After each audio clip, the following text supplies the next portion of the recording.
I just put that up for interest. It does say Russians rule satellites by torture and murder. That was 1952 that this front page headline occurred in the Washington Post. I might get back to that subject a little bit. This is who I am, Richard Thieme from ThemeWorks. I've been addressing the issues we're going to talk about today for about 21 years.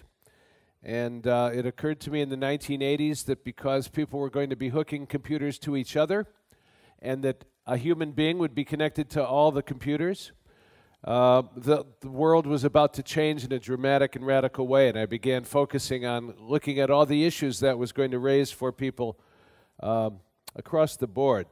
And this is what I discovered. It's no wonder how complicated things get, what with one thing leading to another. The entanglement of all aspects of our lives, from identity as individual people all the way up to geopolitical structures, nation states, and beyond, has been transformed. And when we begin dealing with security, let me see if I can get that off. When we begin dealing with security, what we discover is that we are walking on a Mobius strip. The Mobius strip, as you know, looks like it has two sides. We don't want that. This is going to be fun. It only has one side. You start walking down one side and you wind up coming back on the other side and you discover there's no way to get off the Mobius strip. This is what has happened since World War II in what we call in the United States the national security state, where the practices of information management, disinformation, misinformation, propagandizing on behalf of our points of view began to be the norm, and the national security state in the United States in the late 1940s, which is where I focus, began to emerge with the institution of the CIA, which has grown now. We have 16 different well-known, publicized intelligence units doing intelligence, the CIA and the NSA and the DIA and so on. And therefore it means the information space, which it is your obligation and task to secure, is not always what we think it is. And people change their thinking with a great deal of difficulty. It also has become necessary in the national security state to talk about things in a kind of a different kind of way in order to make sure that, unlike Mr. Snowden, you still can travel freely and live where you want. I'm going to show you something. You won't be able to read this easily, so I'm going to tell you what it is. In 2006, I wrote a short story, and it was called Break Memory, and I wrote one called Zero Day Roswell. Zero Day Roswell, which this is from, and these are all from this collection called Mind Games, which looks like this. Well, it doesn't look like that. That's an iPad doing that. You know how that works. There it is. Mind Games is a collection of short stories, and the question you can ask is, why did I begin to write short stories? I was working with people who were very much into the intelligence world, and they were very concerned after 9/11 about what had happened to their task. It had been changed radically and in a revolutionary way when orders came from the White House to begin collecting, in effect, everything. And the older people who had been part of NSA for many years were shocked, some of them, because this seemed to violate the law and it seemed to violate the Constitution. And we met for a number of years to discuss the ethical implications of what was taking place. And I addressed this in a short story.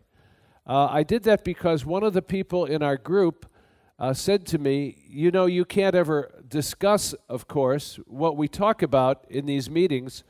And then he paused and he said, unless you start writing fiction. Fiction, he said, is the only way you can now tell the truth. I realized this was universally true in the national security state, and I'll give you an example in a little bit of why that has become true. Fiction is the only way you can tell the truth. So this is a photograph of one page from my short story. I didn't make it. It was made by a young hacker who noticed after Snowden's revelations that this paragraph paralleled many of the things Snowden had said, and for good reason. It says, among other things, half the attractions out there, the most attractive attractions, we made. He is speaking as an intelligence agent who is on his deathbed. We've partnered from the beginning with the big guys, don't you see? We built remote access into the chips, into all the hardware, in fact, even printers, as well as the software that's now a platform for the business of the world. We go into telecom networks at the front door. We sniff cables on the ocean floor. We have thousands of redundant sensors to watch everything. And it goes on in that vein. And he noticed that I could write this in a short story because, as my friend advised, this was mind candy, candy for the mind. And entertainment is the best way to move information into the mind of society, because all of your filters, your critical thinking is off when you're watching a movie or reading a book of fiction or even playing a multiplayer game in which various themes have been embedded, which you assimilate or take in without thinking. So we find ourselves in a difficult position when we take a look at the war, the information war that is currently going on, and that's what I want to address specifically.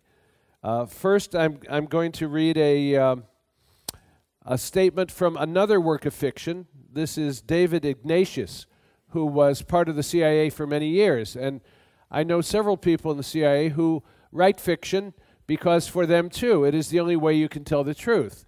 Everything that you write when you leave the agency has to be vetted or approved by the agency, or you are not allowed to print it. That process is a very sometimes capricious and arbitrary process, and it often matters who you know rather than what you know, whether what you write gets out. Ignatius knew a lot of people, and so he could say things like this. From what I was told, one said, the secret power that operates in the world sounds like a mafia. And he says they are a mafia. The great truth of the 1990s is that the world is run by organized criminals. We don't like to admit that in the institution where I work. We like to pretend that the world is run by governments, which have neat little boundaries and their own currencies and stamps and intelligence services and police forces. Those were the rules of the game during the Cold War. But the rules have changed. Power has slipped from governments into the hands of private organizations. In New York, private currency traders have more power over the dollar than the Federal Reserve. In Russia, the mafia has more power than the army. In Mexico, the drug cartels have more power than the president. In Japan, the politicians are a front. The real power is held by corporations and the Yakuza. The same in France. Real power around the world does not reside with governments any longer, but with private interests. Real power, he concluded, is secret power.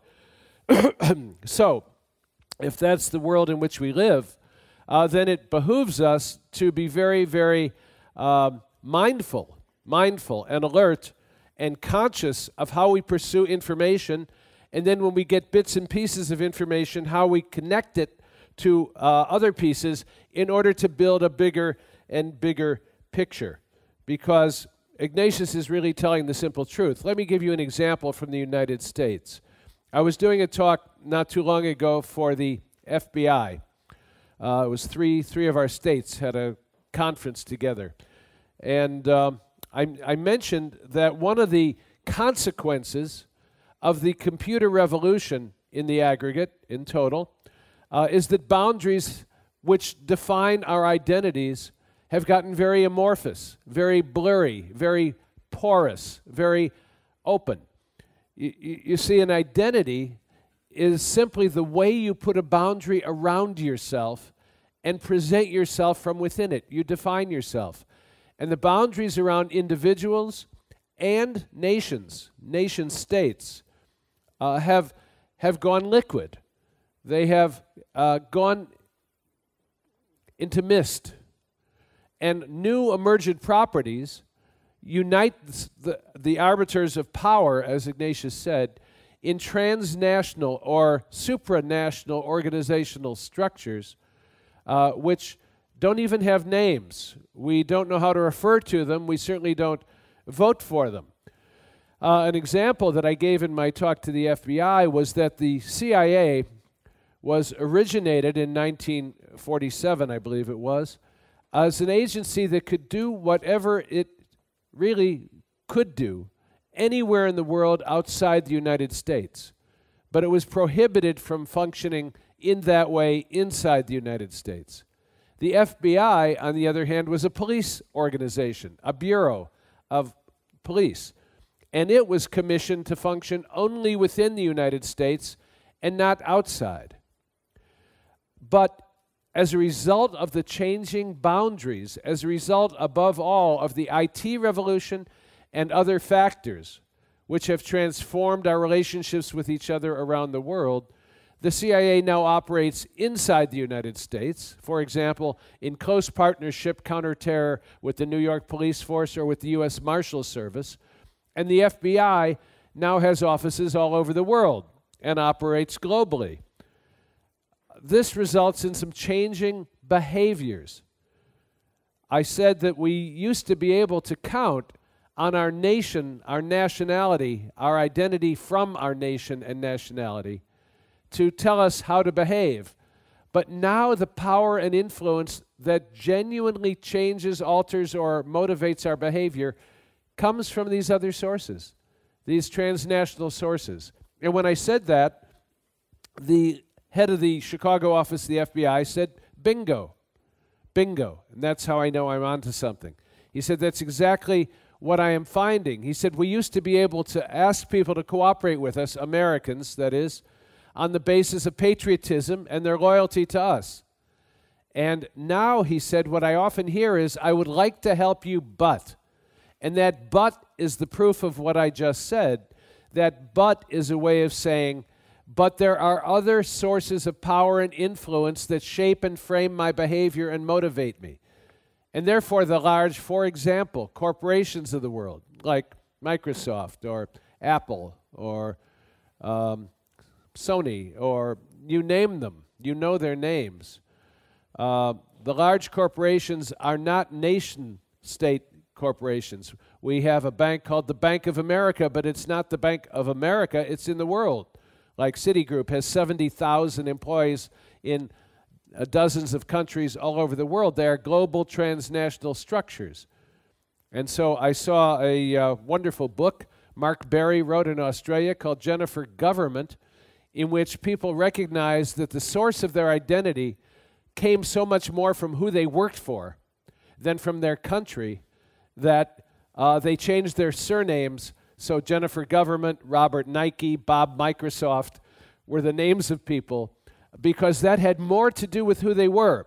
So someone said long ago, the weakest link in the security chain is the definition of the problem. And the definition of the problem is often not what we think it is. And I find that this is also true of identity. The weakest link in who we think we are, fundamentally, is the definition of who we think we are, and it's not who we often think we are on the basis of 20th century thought. The way we were framed and formed by prior cultural and social factors. Now, you know this, you should know this better than anyone. I have some family who came from Poland, pay very close attention. History, you know, the narrative of history is a weapon, and how you tell it to yourselves and how you tell it to others will determine how they think of themselves and with whom they identify. In my family, there was a joke my great-grandmother told of a time when she was a little girl in eastern Poland, and she ran into the house and said, Mama, Mama, we're not Russians anymore. Now we're Poles. When the border changed, and the response came back, thank God.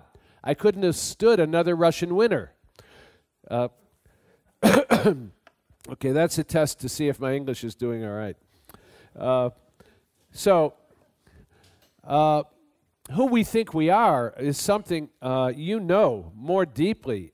If there were, I see mostly young people here, but if there were older people, the specter of memory would shadow their awareness of how their identity from the 30s and the 40s and the 50s and the 60s and so on has changed radically as a result of these emergent structures that are new. So, this defines how we wage war in the information space.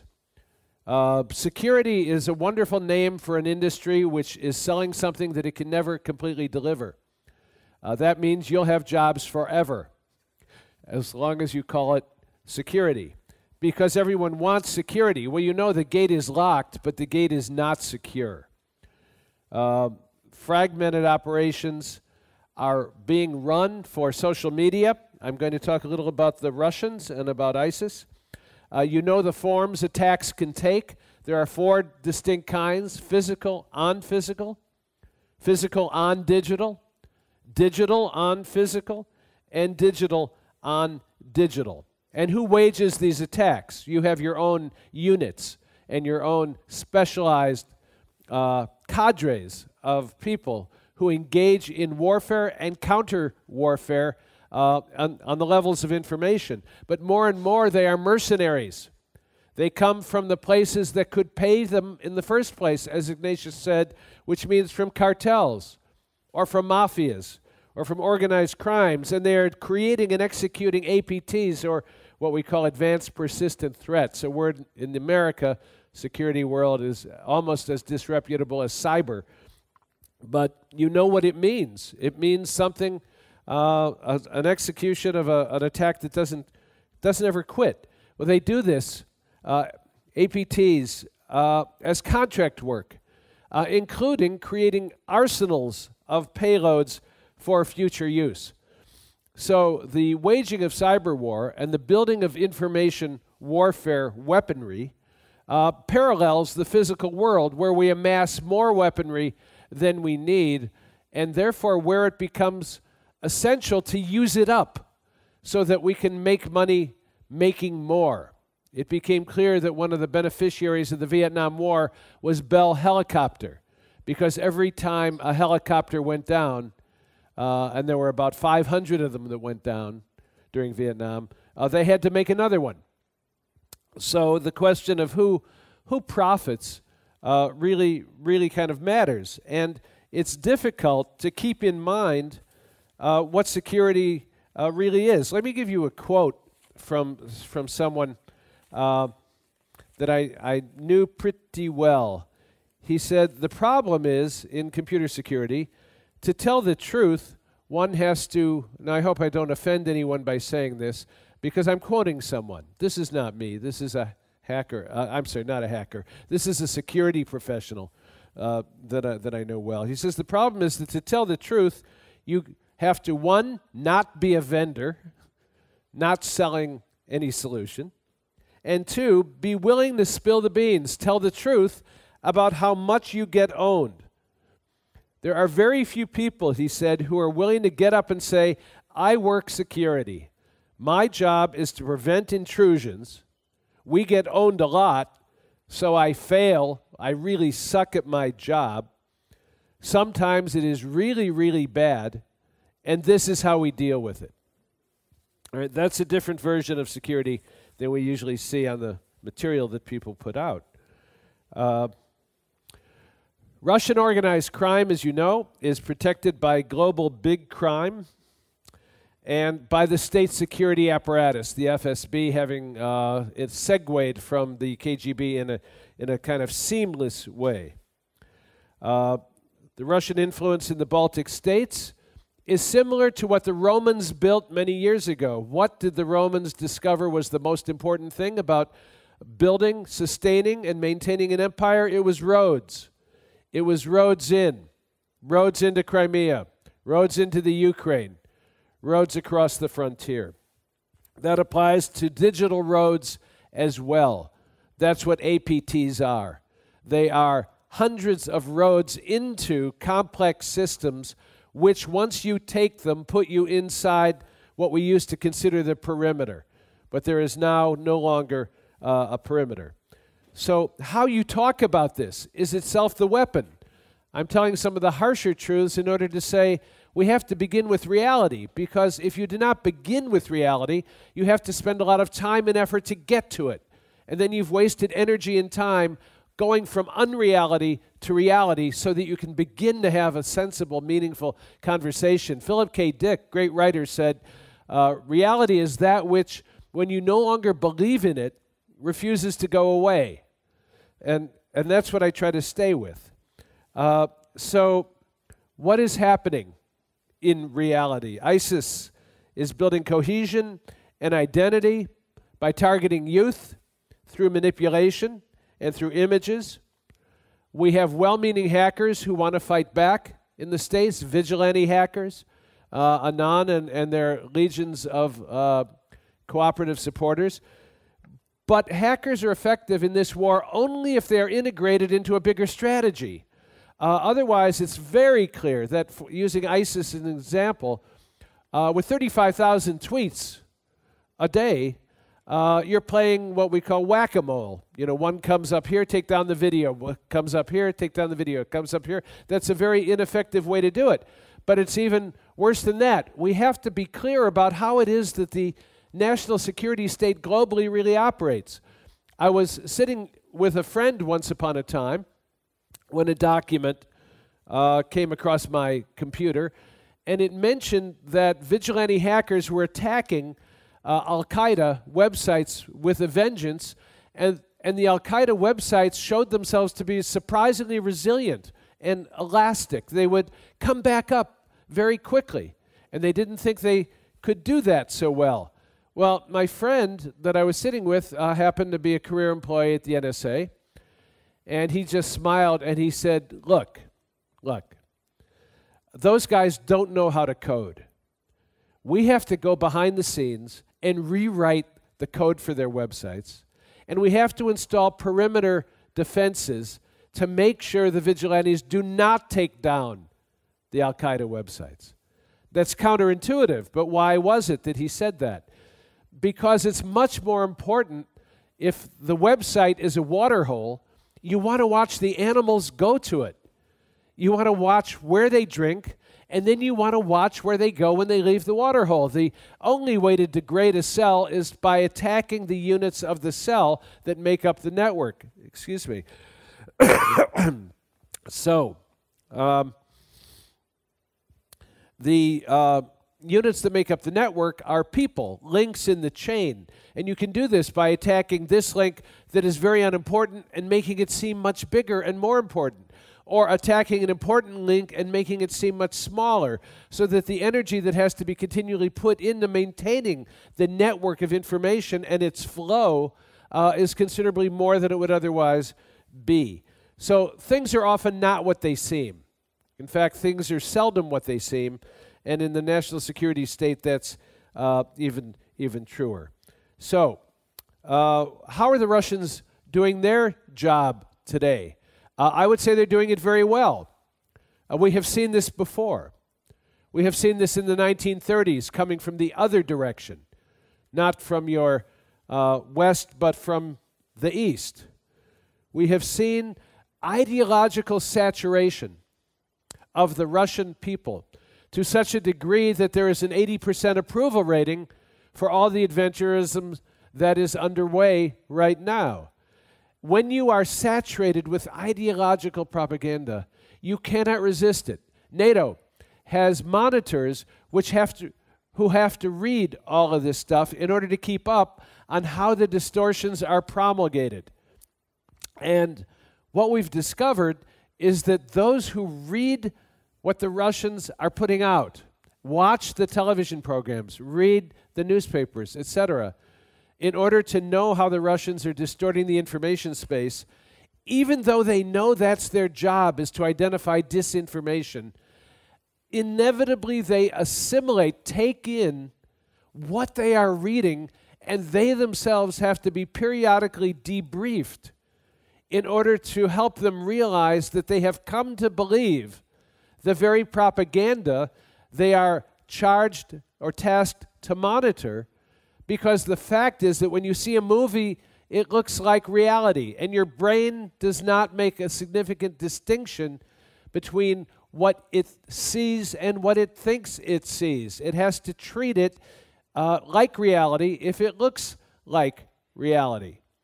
And so they do a wonderful job, an entertaining way of providing the news. Fiction, as I said, is the only way to tell the truth. They do that expertly. And then it goes down easily. And propaganda is always some truth, spliced with some half-truth, spliced with some lies. And then as you eat the truth, it's kind of like the fat around the ham. You get the lies as well. And it makes it much more easy to assimilate and integrate with what you already believe. So, the Russians, for example, in Sweden, talking to people from the counterintelligence group in Sweden not long ago, there are pro-Russian bloggers in Sweden. Actually, there are dozens and dozens of bloggers who are pro-Russian and paid to be so in Sweden. But they use only one persona. If you go to the blog, it looks like it's just one person blogging. But it's many, many people. You know that on the web, you tend to believe what you see, but you know it isn't true. Let me give you an example. Many years ago, when I started writing about this, so long ago that when you got an email, you thought it came from someone in your town, in your city. That's how long ago it was. People didn't realize that email could come from anywhere. And I was just beginning to write globally in the early 90s because the internet made it available. People forget that in America in 1993, that was the first year you could do something commercial on the internet. It had not been legal to do business on the internet before 1993, and that was only 22 years ago. And so I began to locate markets for my writing in England and in South Africa, where I wrote for 3 years, and Australia and Canada and so on. And someone in England read a piece I did on backgrounding and being a detective online and finding things out. That was a new idea then. Now everybody is a detective in a counterintelligence agency. So he had read it in an English magazine published in London, so he assumed I lived in London, and he sent an email saying, come over after work for a pint. We'd like you to work for us. And I said, what have you got? Well, this turned out to be a global public relations company. And he said, we'd like to see you do brand defense on the web for our clients. And I said, oh, so you mean if, for example, they're a tobacco company, you want me to set up a website defending the company? And he said, no, no, no, no. We want you to set up a website attacking the company.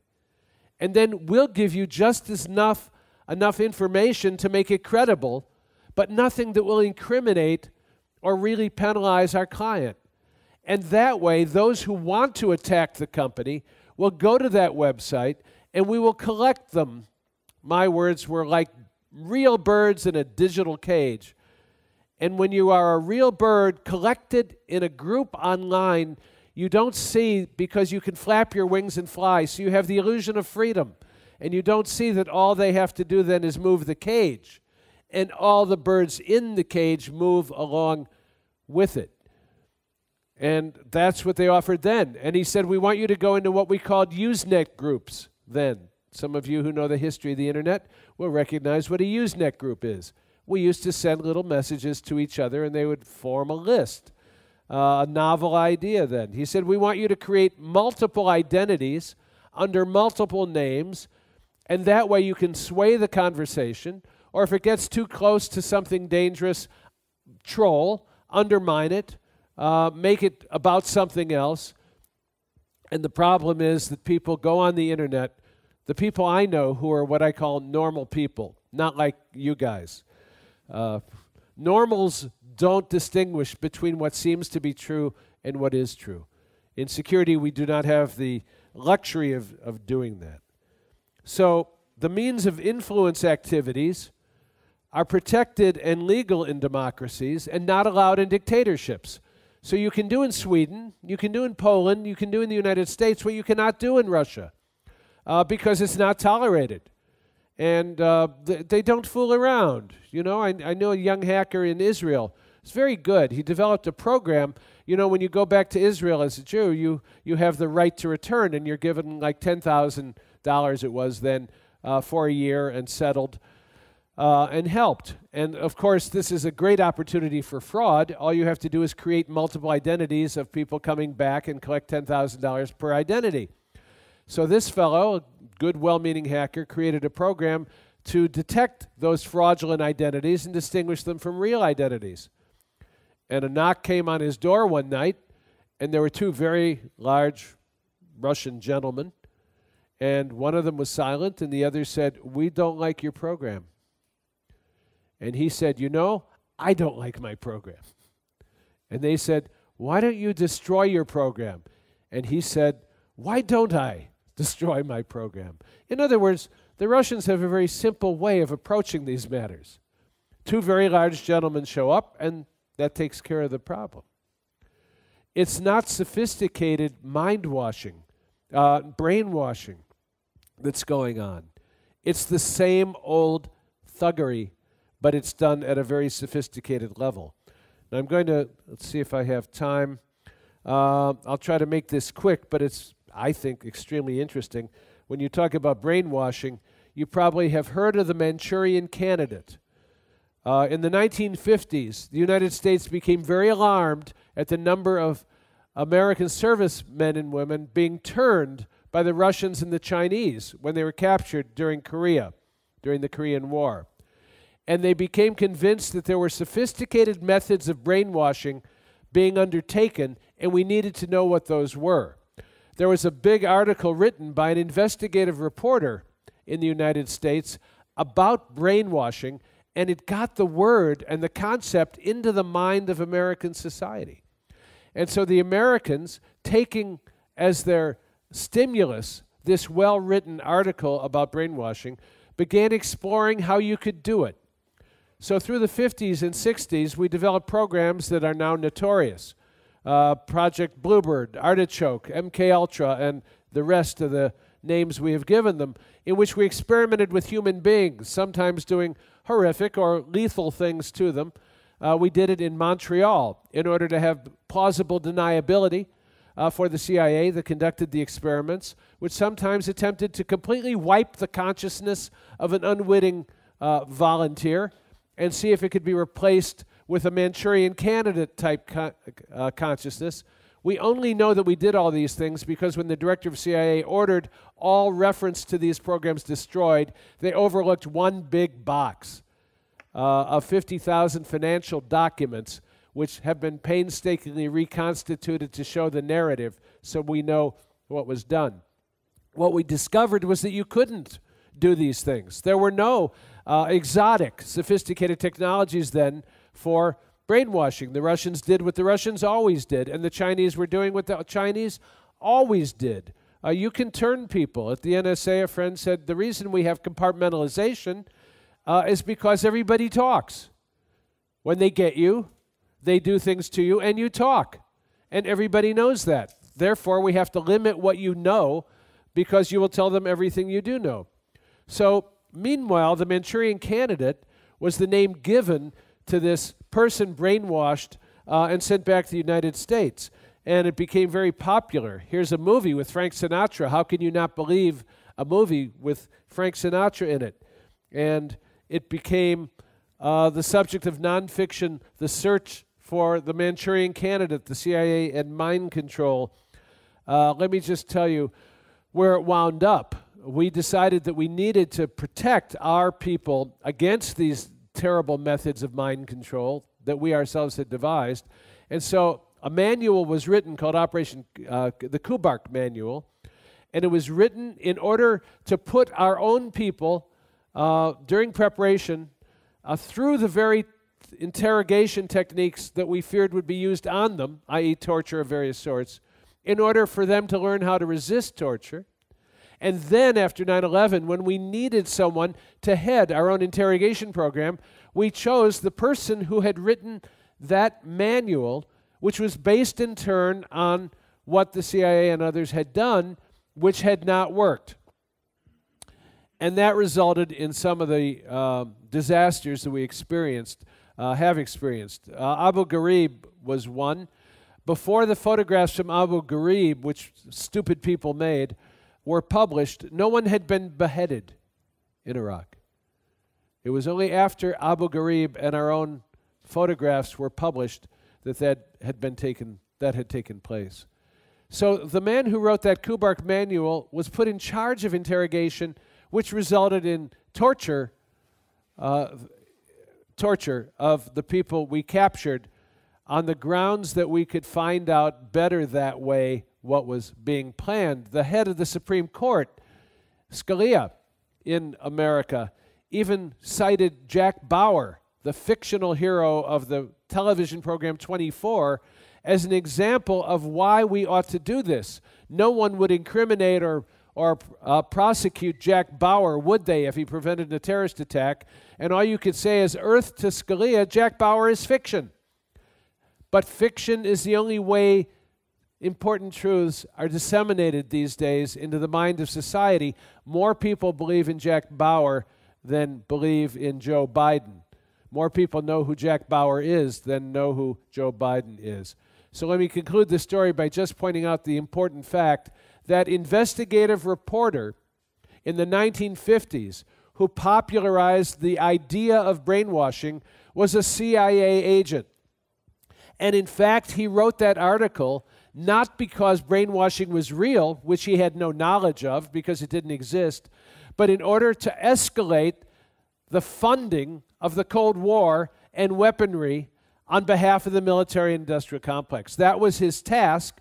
He wrote a false article, placed it in the New York Times, and as a result, a whole chain of events subsequently issued from that about a concept that was frightening and numerous, glowed with terrible implications, called brainwashing, that never existed in the first place and that had been written about for an ulterior purpose, which was to raise more money to fund the weaponry of the Cold War in the 1950s. And that's just what happens to articles in the information space, which is why you have to be extraordinarily careful and a counterintelligence agent yourself in order to have some sense of what's going on, because the battlefield today in the global structures in which we live is the mind of society. And the arsenal is information, and how it is manipulated, and how it is disseminated, and how it is reinforced is critical to what we do with it. Sometimes those articles, I say, 10 minutes? Okay. I'm just getting to my introduction, so hold on, because I'm going to do 3 hours of work in 10 minutes. I'm going to show you a picture. Let's put it down. Okay. On one side of the screen, you see a rat. And on the other side, you have a little fuzzy mouse. Okay? Thank you. That's just a cheap shot, right? I won't tell the whole story why these two are juxtaposed, but I will tell you that the gentleman on the right is Alexander Haig, who was a general and became Secretary of State. And he became very alarmed when he read a story in the New York Times about a book that illuminated how much the KGB at that time was supporting global insurrection around the world through terrorism. And he held a press conference demanding that the CIA look into it and counter the nefarious attempts of the KGB to undermine every legitimate movement all over the world. He was very impulsive. You may remember that when Reagan was shot, he popped up and he said, "I'm in charge, don't worry." And then people said to him, "No, you're not. You're number 5 on the list. There are 4 people ahead of you who are in charge, and only if they are shot will you be in charge. And if they are all shot, we will make sure one more is shot. You can count on it." So he got very excited and insisted the CIA take a look at this. Well, the CIA did, and this is what the CIA discovered, because it discovered what it had already known. He had read this about this book in the New York Times. Very, very good. All right. the book was based on an article written by investigative reporters in the New York Times. They took their lead from an article published in a small Italian newspaper. And to make the story short, the small Italian newspaper was a proprietary of the CIA, and the article was written by the CIA as propaganda and put in the article to stir up exactly what got stirred up, the belief that the KGB was fostering these various terroristic attacks around the world, which they were not. But Haig didn't know that, and so the information had moved all the way from a bogus article in an Italian newspaper written by and placed by the CIA all the way up to the New York Times and a book, to the Secretary of State calling a press conference so the CIA could come back 6 months later and say, we've investigated thoroughly and we've got it. We've got your back. Don't worry about it. Well, there was nothing to worry about in the first place because it wasn't happening. And that's the danger of misunderstanding the way blowback, as we call it, information that we place all over the world for other purposes, follow the money is the usual rule, can wind up like that. I had put this on the screen when we came in. It interested me that there was, in 1952, articles like Russians Rule Satellites by Torture and Murder. But the reason I had it is I do a whole talk, and I'll just show you these. If you want to see these afterward, I always have a few if somebody wants to buy one. When you sell them in zlotys, it sounds like so much more than in dollars. But I was part of a team that wrote this book. It's a huge book. It's in 65 university libraries around the world, and it's called UFOs in Government, A Historical Inquiry. What our team illuminates is the government and how the government responded to UFOs over 50 or 60 years from the 1940s to the 1980s. The other book is Mind Games, which you can look at as well, that short story collection.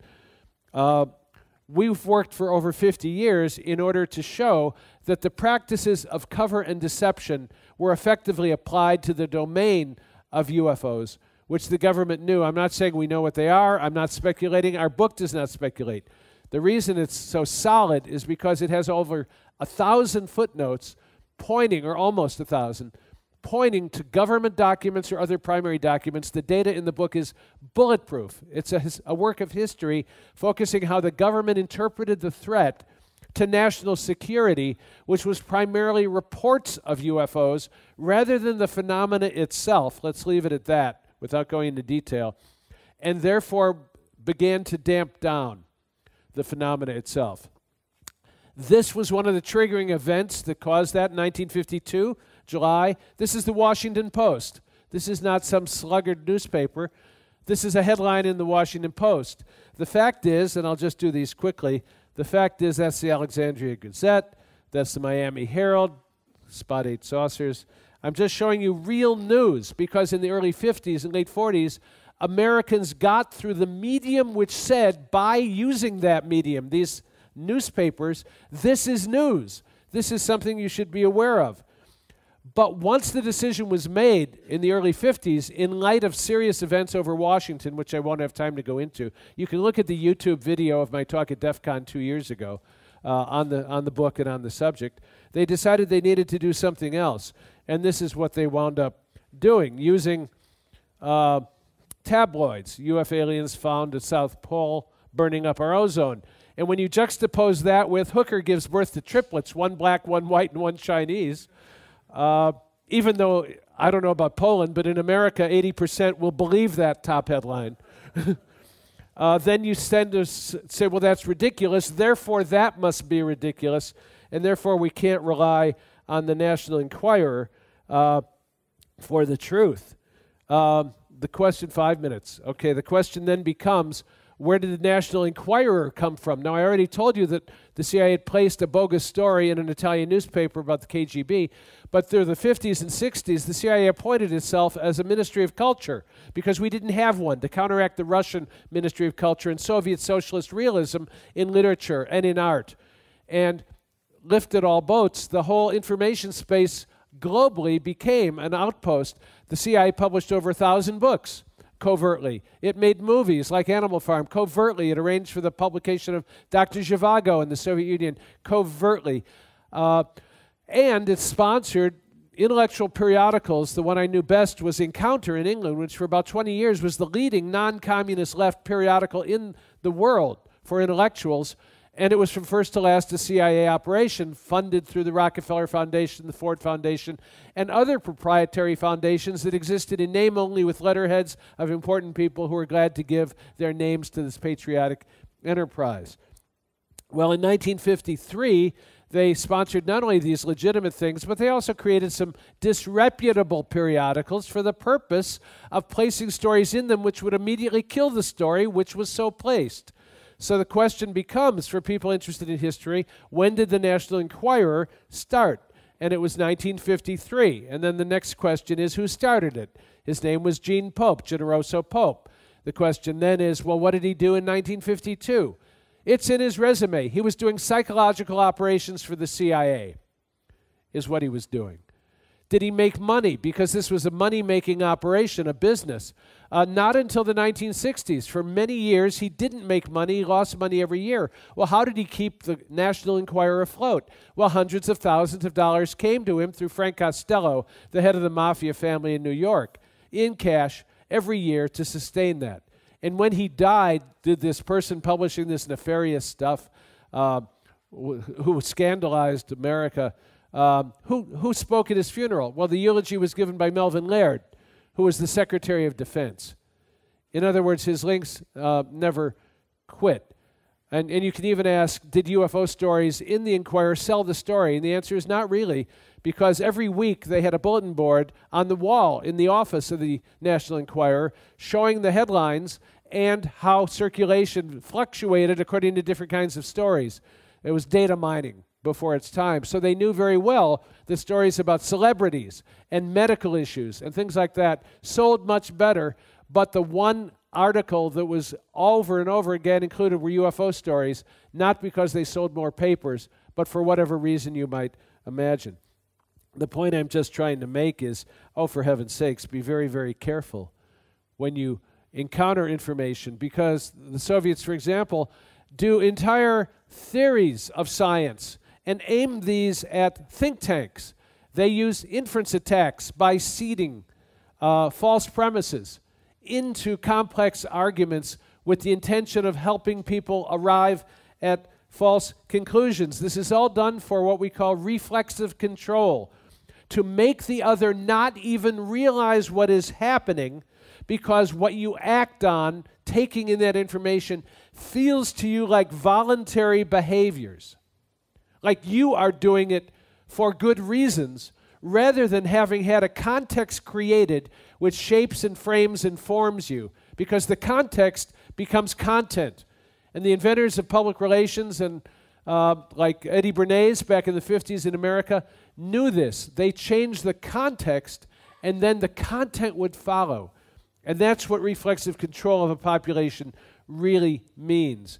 If you can alter what someone believes fundamentally to be true, it becomes the foundation of their house of information.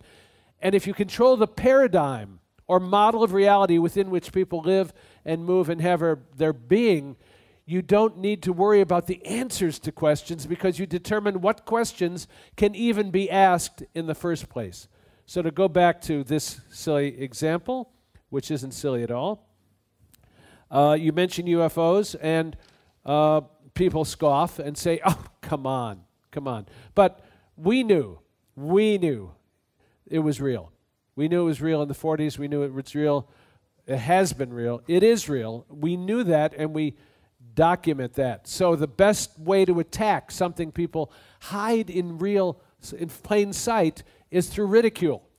Ridicule is a very effective way of undermining the credibility of a human being, like myself or someone else, without even touching the arguments they are making, without addressing what they're saying is true. And if you fundamentally undermine their credibility, like the National Enquirer, then anything they say is going to be rejected as a conspiracy theory. A friend of mine who does cover and deception operations says there are 3 pillars for cover and deception: illusion, misdirection, and ridicule. Illusion means the creation of events, pseudo-environments in the mind of society in which people nevertheless believe as if they are real. It is an industry, and it is global. 2, sleight of hand means, well, when something is visible and you can't hide it, make people look over here. We have a person in America called Paris Hilton. You ever heard of that person? Paris Hilton is a non-entity who is essentially as close to meaningless as a purposeful human being can get in the way she is living her life. Almost non-human, because there's nothing but shallowness and appearance. Well, she got out of jail early. That was a page 1 story. What we were changing in Iraq was on page 22.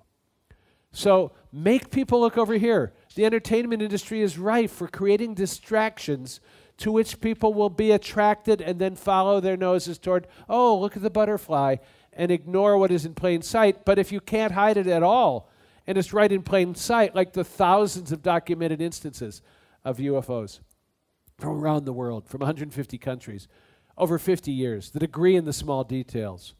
And our book includes a wonderful lecture in 1954 from Hermann Ovarth, the father of German rocketry, based on more than 30, he said. If I only had 2 or 3, he said, I couldn't tell you about the ionization of the atmosphere around the vehicle as the increase in power changes the apparent color because it's ionized nitrogen around the vehicle as the intensity of the power source, whatever that force field is, increases. This is a lecture in 1954. He said, I had more than 30 reports.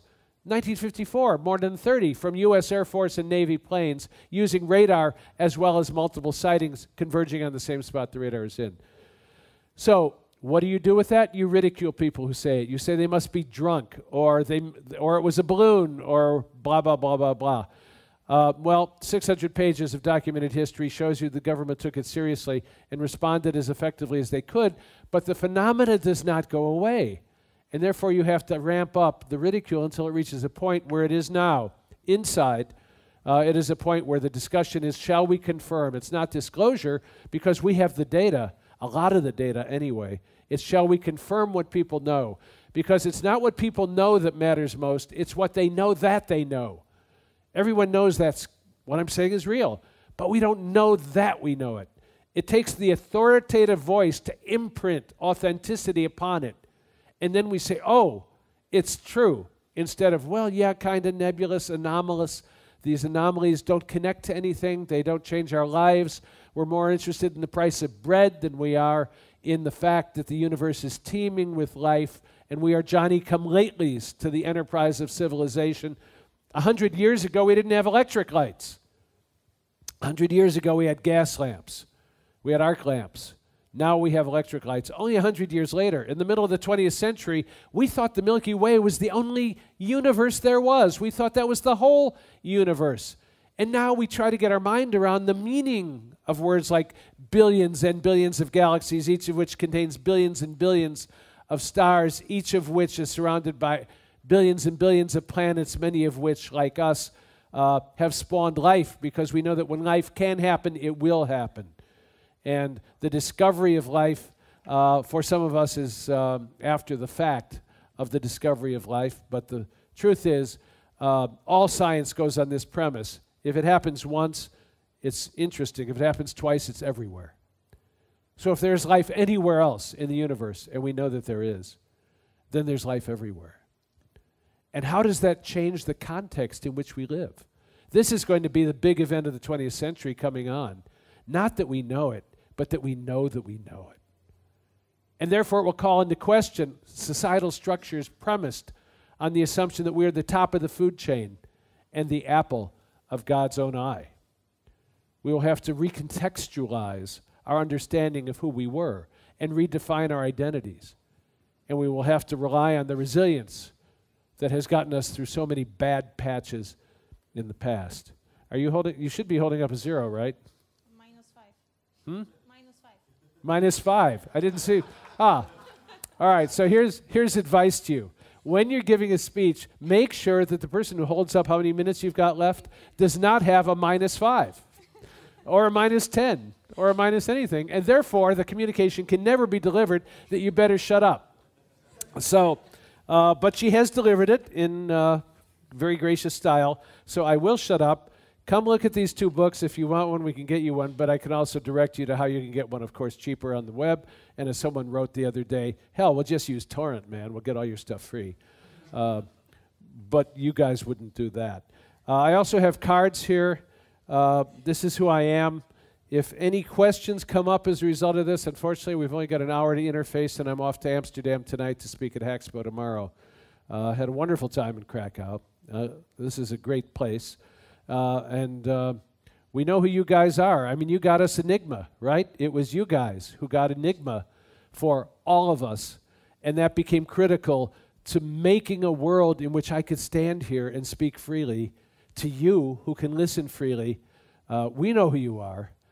You are the unsung heroes of many battles in the past, but we know who you are. So for your hospitality and graciousness, I thank you very much. Pick up a card. Cards are free. And my website is on there. And if there's any information you want based on things you read or videos you see or things I've raised, I'll be around here until this afternoon. Just raise whatever questions you want, okay? Thank you very, very, very much. Thank you very much. Big applause, please.